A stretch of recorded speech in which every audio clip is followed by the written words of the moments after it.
Today we got a story for you coming from Boise, Idaho about liminal spaces. Now, I don't know what y'all know about liminal spaces. A lot of us have heard of games and stuff like the back rooms, as an example. I have a fellow of mine that I was talking to a couple days ago, and he swears that he tripped and fell into a back room. Well, not literally tripped and fell, but he ended up in one. The story comes from a gentleman named Zach, the trucker. He got sent a load one day, and he was told to go out in these backwoods areas of right around Oregon. And he had never been there before, never even heard of the place. But he took the load because it looked like it paid well. So he heads there, drives for about 2 or 3 hours, and as he gets close, he realizes that the surrounding area is weird. It goes from a gravel road to a dirt road, a little patch of asphalt back to dirt road, almost like it's a very poorly maintained, like, forgotten road. The trees are way too close to the sides of the road, which means they haven't gotten any maintenance in a while.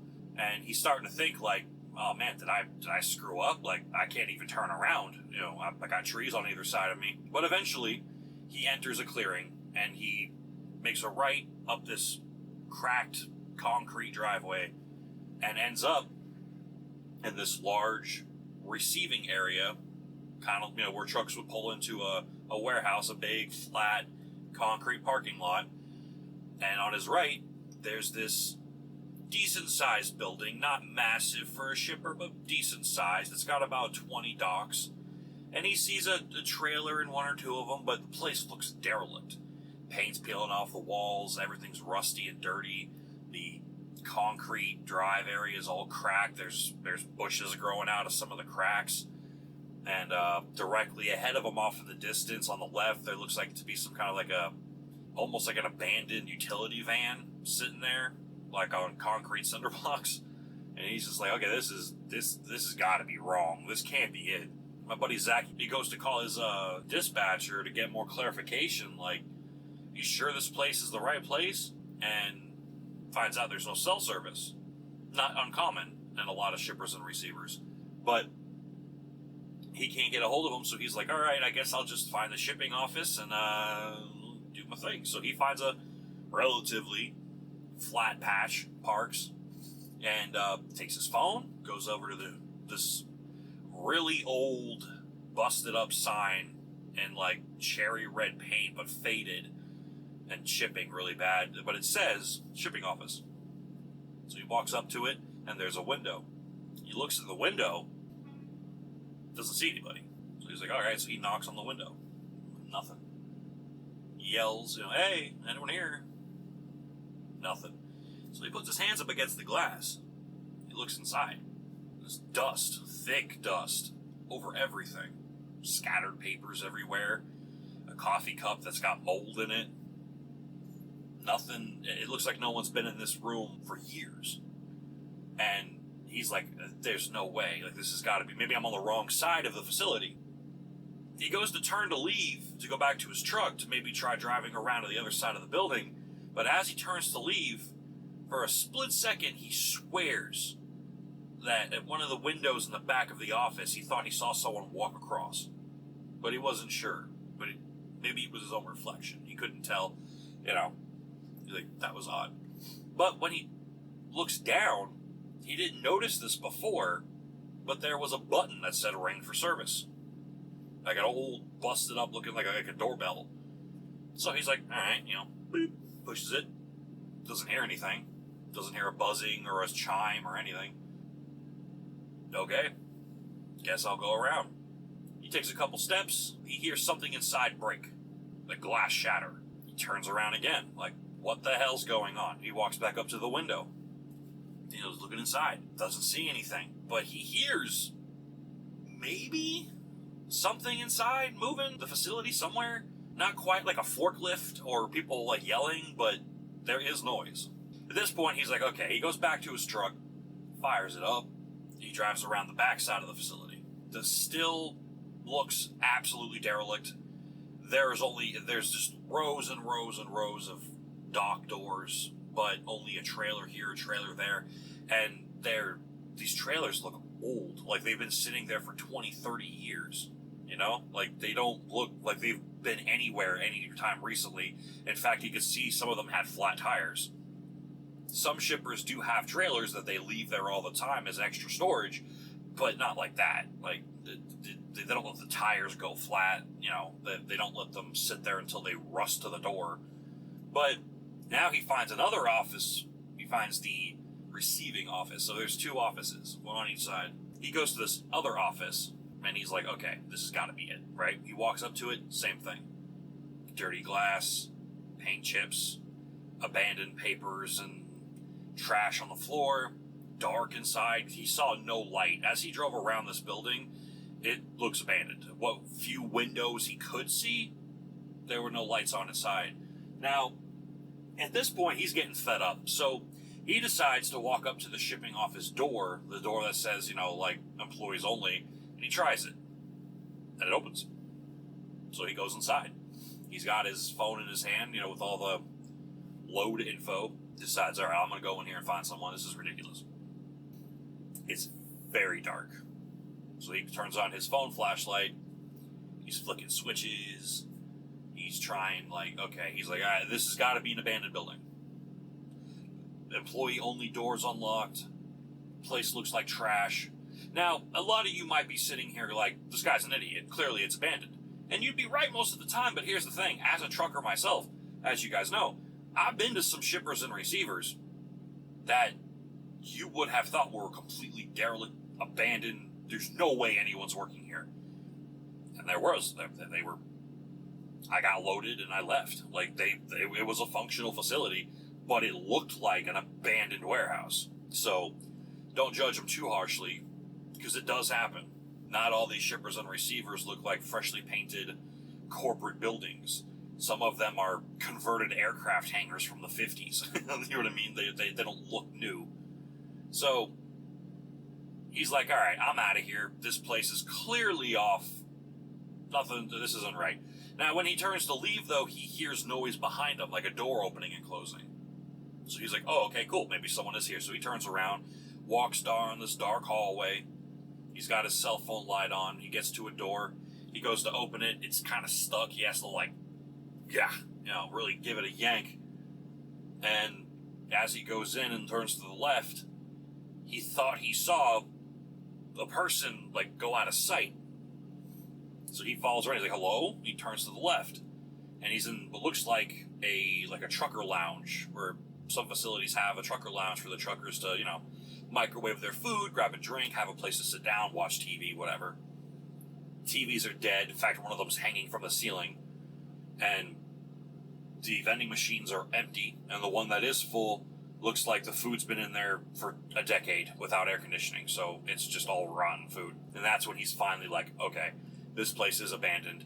I'm chasing a crazy homeless guy or something. I need to get out of here. So he goes to go back the way he came. But when he opens the door that he just walked through, or what he thought he just walked through, it's a hallway. So he backpedals, goes back to the cafeteria, tries to reorient where he was, goes back to what he is sure is the door he just walked through. Opens it up, it's a hallway. A dirty, dark, dank-ass hallway. The only light that he could see were the few doors down the hallway that were open, was the light coming in through the windows of those rooms into the hallway. So he starts checking every door. At this point, he's pissed. He's like, I just want to get out of here. This place smells. I'm going to get black lung from the black mold in here probably, or asbestos. I want out of here. Room after room after room after room. Office, random filing room, office. The carpets are squishy and wet. The walls, the paint's peeling and chipped. There's dirt, dust, papers everywhere on the floor. No signs of life. And he's checking every single place he can. Like, what the hell's going on? This is ridiculous. How have I gotten this lost? This building's not even that big. He finally makes it to the end of that first hallway. And at this point, he's been wandering around the inside of this place for probably about an hour now at this point. trying to figure out his way out. He's getting more and more frustrated. He keeps checking his phone. It's getting ready to get dark soon. No service at all. He's getting fed up. He finally gets to the end of the hallway, and the door's kind of stuck really bad, but he thinks he can hear something on the other side. So, he probably shouldn't have done this because he still wasn't sure if this place was legit or not, but he Sparta kicks the door open, and the door just folds in half. Like, water damage. Like, he thought it would break. He thought maybe... No, his foot just went through the door, and the door just broke in half. Like, just... So he pushes his way through, and he hears what sounds like tools being used, like power drill, whack, whack, whack of a hammer on something metal, and he's like, fuck, there's someone here, okay. And he can't be a homeless guy, he's got power tools, well, then maybe he could. So he's wandering around, he just starts yelling, hello, hello, is anyone in this, anyone in this shithole? where is everyone? He gets to this large opening where what he thought would be the docks, the inside of the docks of a shipper, which is a big open concrete area filled with really tall metal scaffolding that would hold pallets of stuff. And there'd be a little bit of a gap between the stuff and the docks for the forklifts to go get stuff and come back. And instead there was like this, it was just like that, but there was this big like generator or something, some kind of machinery that he had never seen before in a shipper, a receiver, or anything else before. Like he starts wondering, like, what was this place? What did they make here? And he walks up to this big, big hunk of machinery where he's hearing the noise coming from.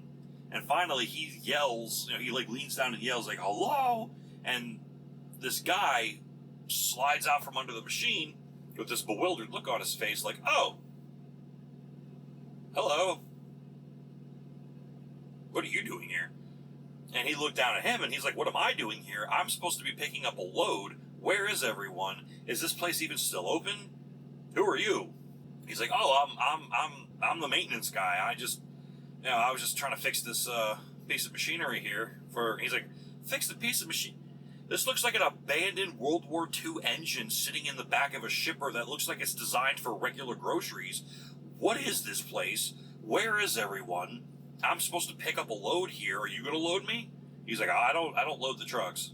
And he's like, well, where do I go?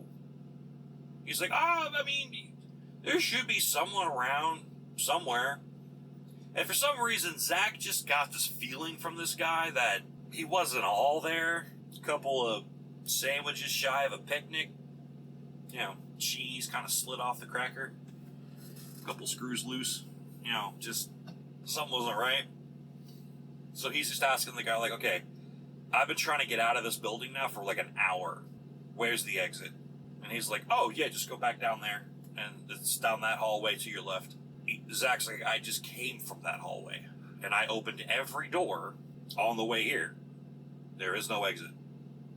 The mechanic got a little really worn out nameplate that says Dave. He's like, oh, well, maybe it's that one then. And you go back and you make a right. And he's like, how do you not know how to get out of here? He's like, I'm tired and I don't come here very often. I get turned around in here myself sometimes. Just go down that way and you should be fine. Now, Zach at this point's like, okay, he doesn't want to talk to this guy anymore. He's getting a really weird vibe off of him. But before he turns to go towards the hallway he just pointed out, he notices that the guy's uniform looks in tatters. Like, grease stains, what he thought could be blood stains. He doesn't know.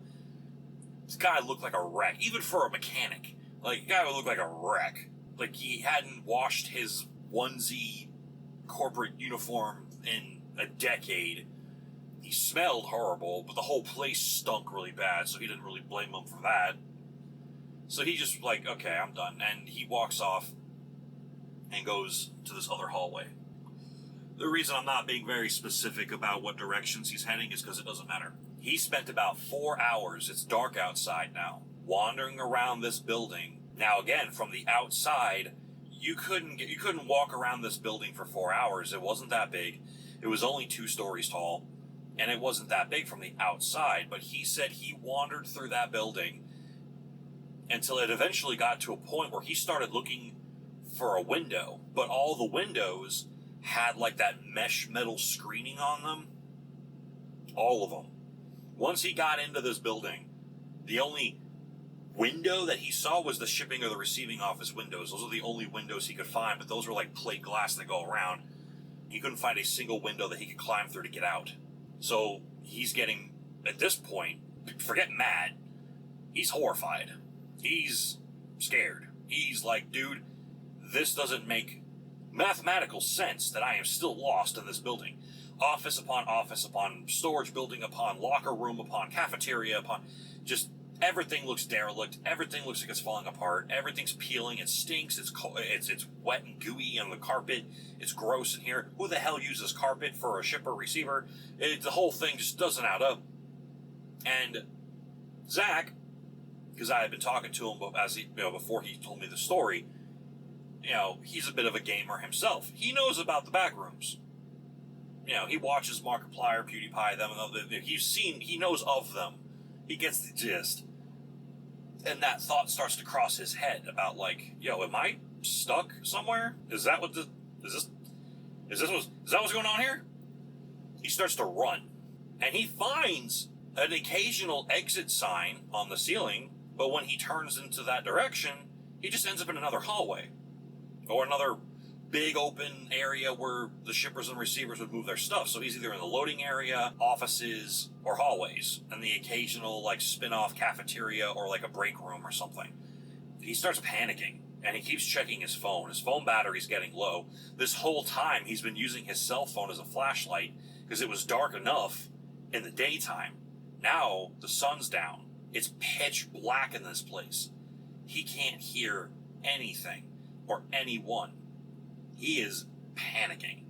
He eventually, 2 or 3 hours later, just kind of breaks down, actually. And, he's a pretty solid, strong dude. It looked like a solid-minded guy. For him to get that scared and that, despondent to break down crying, that's bad. But he sat there in this cafeteria that he had stumbled into, and he was able to find, I think he said, a can of beans.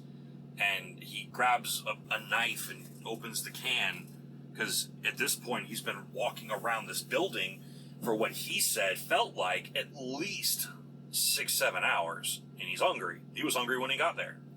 So he eats these beans. Luckily, the sinks, the water still worked. Not for long. They ran for a little while, and then they would putter out. And he finds a bathroom, sits on the toilet, and just starts to cry. And just kind of flips out. He kicks the door off the stall. He breaks a sink. He throws the sink at the window, but the metal mesh doesn't even falter. Eventually, at some point, he gets worn out, panicked out enough that he just falls asleep in the bathroom, on the floor. He lays back up against the wall and just falls asleep. Now, when he wakes up, it's still dark outside. At this point, he's calmed down a little bit. He's still pissed that he's stuck, and he's still panicked. But he decides, all right, let's actually map this place out a little bit if we can. And he starts trying to keep more of a mental note as to where he's going.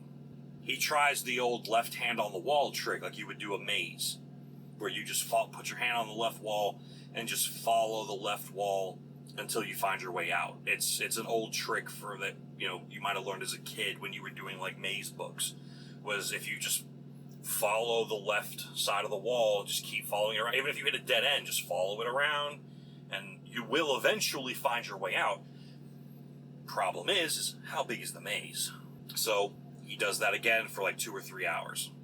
And every once in a while now, he'll hear something, something heavy fell off in the distance, or a door opened somewhere, or something to that effect. Something that there could be someone, or it could just be this old-ass building settling. Who knows? and it's really starting to mess with his psyche a lot. Eventually, he gets to a room he'd never seen before, and it looks like the shipping office. He gets excited. He's like, okay, this is where I came in at the door that was to the right of this office. So he gets to the office, he finds that door, he opens it,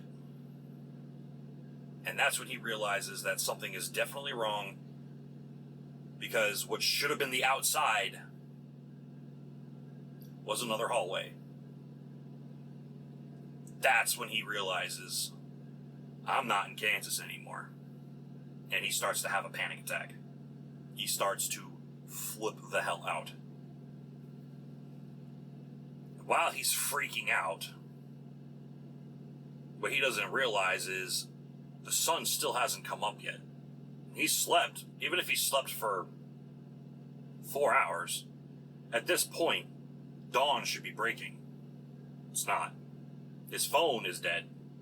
His phone's dead at this point. He's got like 2% battery. His battery's so low, his phone won't even let him use the flashlight option anymore. So he keeps wandering and wandering, freaking out, breaking doors, throwing stuff, screaming and yelling. And eventually he gets to another part of the whatever this is that he remembers. He gets back into another bay where the dock doors would be on the inside. And he's like, maybe I could just open one of the dock doors. Why didn't I think of this before? I'm an idiot. So he walks up to one of the dock doors and he starts pulling the chain to open the doors.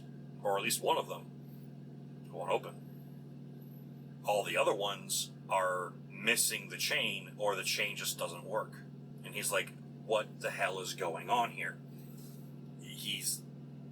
There's no way. There's got to be 100 doors across all these buildings that I've been walking through. How is everything not working to the point where you can't get out? That mechanic guy got in here somehow. And then he starts thinking about the mechanic guy.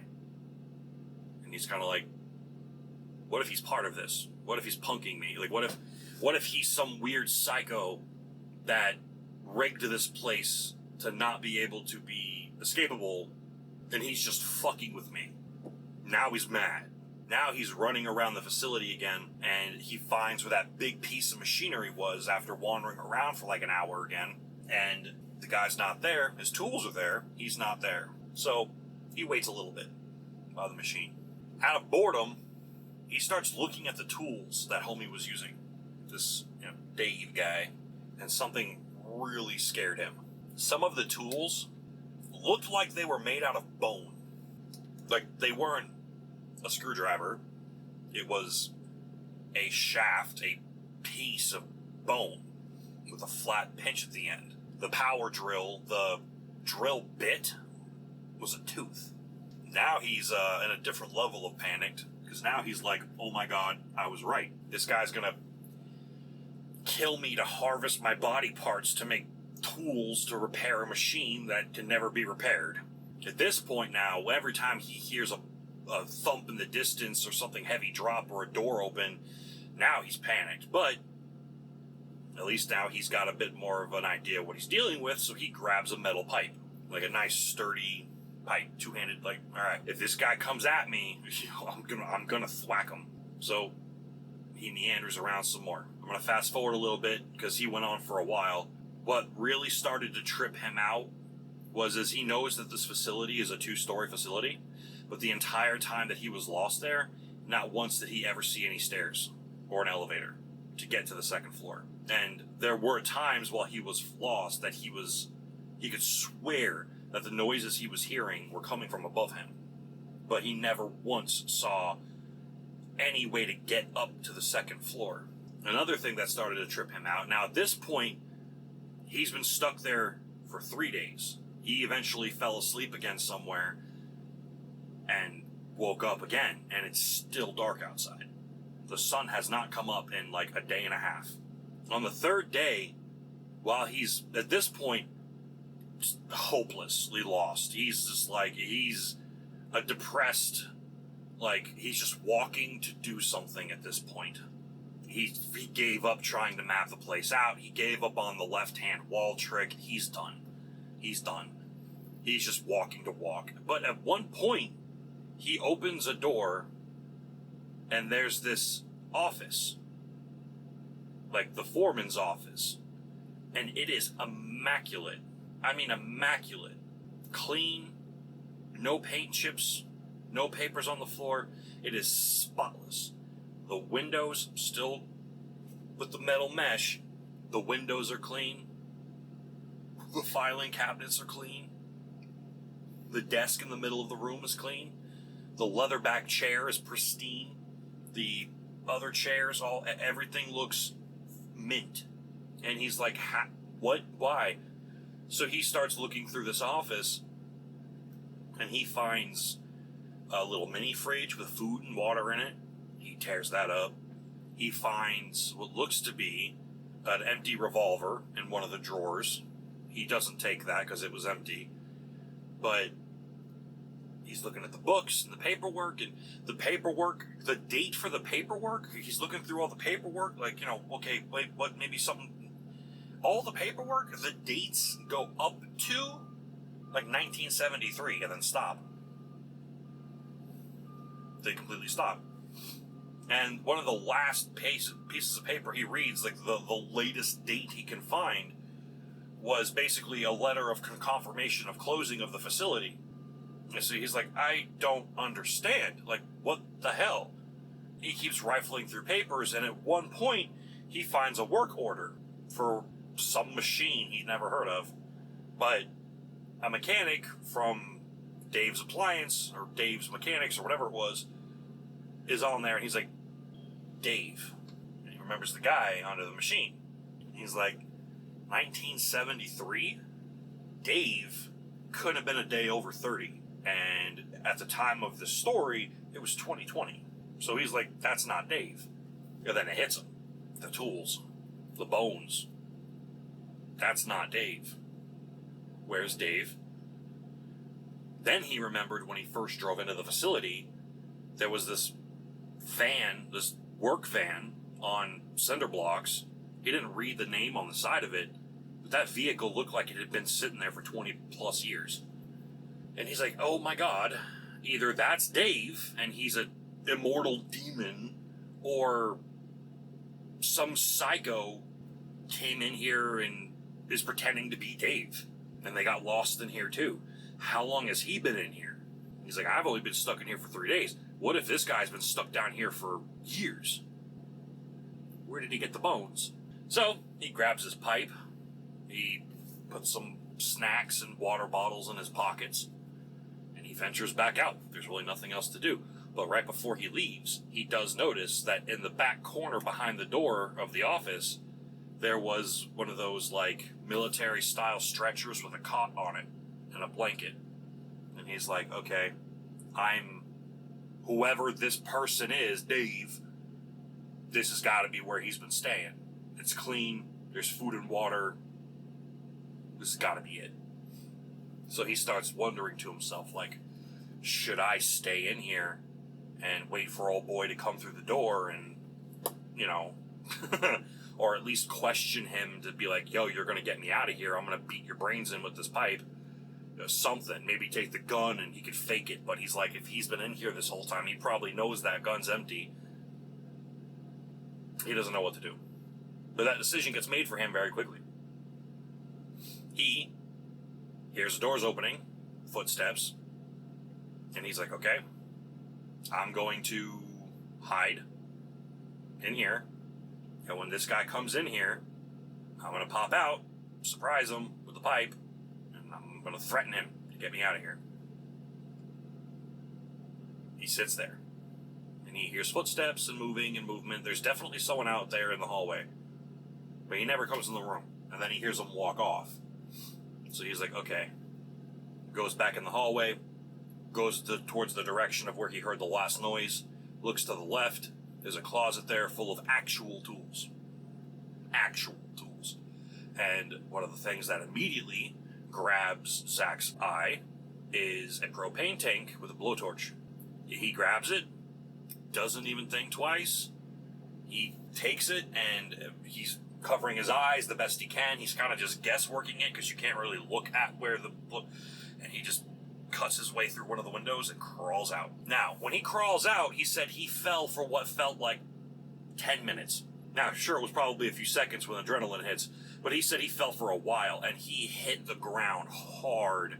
Now, he should have been able to just step out of the window, maybe fell like a foot, and there was the ground, because he never went to the second floor, but he said he felt like he fell from the second floor. That's how long he fell. And with the adrenaline rush, it felt a lot longer. He hits the ground. He doesn't know how long he was out, but he lights out the second he hit the ground. When he finally comes to, his leg hurts really bad. When he wakes up, he immediately checks his leg, and he's looking for broken bone, something. He's like, oh my God, this hurts. But then he realizes, hey, I can see my leg. It's daytime. He sees his truck. He's outside. And funnily enough, weirdly enough, he's next to the shipping office. The first place he came in when he interacted with when he arrived here. And he gets back to his truck. He fires it up. Plugs the phone in. And he's waiting for the phone to charge so he can call like 911 or something. He doesn't know who to call. Like how do you call your boss and be like, sorry boss, I've been trapped in a liminal space for 3 days. I'm sorry I'm late. Who do you call? What do you do? So he plugs his phone in, his phone charges enough to turn back on, but while he's waiting for it to turn back on, he's looking at the building and he sees movement on the roof. So he looks down, looks up at the roof, and there's old buddy Dave standing on the roof, looking down at him on the truck. Now, I would have driven off. I wouldn't have waited for my phone to charge. I would have driven the hell out of there immediately, personally. But Zach is still trying to solve it. There's a part of him that wants to figure out what is actually going on. So his phone's charged enough, like 10%. He gets out of the truck. He goes around the front of us. He's screaming at the roof. Yeah, fuck you, dude. Fuck you. He's screaming at Dave on the roof. And as he's looking at Dave, he realizes Dave don't look right. Dave looks really big. Dave looks deformed and off. Dave does not look like a human being up there anymore. He looks like a freaking multi-jointed demon wearing a mechanic onesie. So he shuts up, and then he hears this fucked up laughter come from Dave on the roof. And it sounds like it's right next to him, but it's not. It's like coming from all around him. He doesn't, again, I don't know why he didn't run away, but he looks to the left and sees the van, and he runs over to it, and he slides the back of the van open. It takes a lot, it's rusted shut practically. And the first thing he sees, where there should be the tools and stuff for like a maintenance guy, is a body. What's left of a body. Mainly just bones. Just bones. Skull, missing teeth, chipped bones, femurs, all that. Like all that. Just all those. Now he runs to his truck, fires it up, and starts to get out of there. He's really panicked because he doesn't see Dave on the roof anymore. At that point, there's no reason to stay. He leaves. He drives like a bat out of hell, finally gets into cell service, right? Gets back into open road, not that messed up driveway, and he gets back to the real world, he assumes. He pulls into like a gas station that he can fit into, and he calls his boss and starts just rambling and losing his shit and whatever. Finally, the guy's like, dude, calm down. And he says, what are you talking about? You've been gone for 3 days. You've been gone. I sent you the load this morning. He's like, no, I've been gone for like 3 days. I was stuck in that building for 3 days. He's like, dude, look at your phone. And he looks at his phone, and it's only like 4 hours after he got dispatched the load. No time had gone by, like except for him driving to the building. Once he walked into the building, time just stopped. It was still he drove up there on like a Tuesday. he thought he was stuck in there for 3 days. So he's thinking it's got to be like Wednesday or Saturday, or I don't even know. Nope. It's like 6 p.m. on a Tuesday. He's losing his shit. And he's like, why did you send me here? Who booked the load to send me there? And he's looking, his boss is on the phone looking through the paperwork and stuff, and he's like, what address did you go to? He's like, I went to where the GPS sent me. And he's like, well, first off, you should know better than that. But he's like, shut up. I don't want to hear your trucker. I put the address you gave me into my GPS, and it took me here, where all this stuff happened. And he's like, okay, where are you now? I'm at this gas station. Where's the gas station? Blah, blah, blah, blah, blah. He's like, dude, you're on the wrong side of town, dude. You got like 53 miles that way to go. And he's like, my GPS, what? Anyway, he finally calms down. At this point, he's like, he feels gross. He's covered in dirt, dust.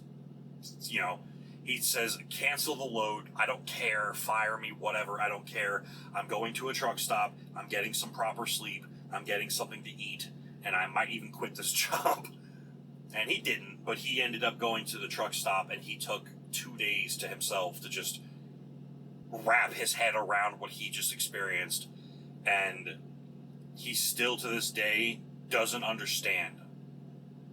And I mentioned to him while he was telling me the story, it sounds like you fell into a liminal space. And he's like, what the hell's a liminal space? And I'm like, have you ever heard of a game called The Backrooms? And he's like, oh yeah, I've seen like Jacksepticeye or Markiplier play a game like that. It was really weird. And he kind of stopped for a minute, and he kind of looked back at me, and he's like, that was it, wasn't it? That's what it felt like. Just never-ending, illogical spaces that connected, that should usually have people in them, but don't. And I was like, yeah. Now, as far as Dave, I don't know what the hell that was, but I don't think that was a dude. And if it was a dude, it was a dude who's been stuck there so long that he's not natural anymore. And he's like, yeah, but when I talked to Dave, he looked perfectly normal. I don't know. That's for you guys to decide in the comment section.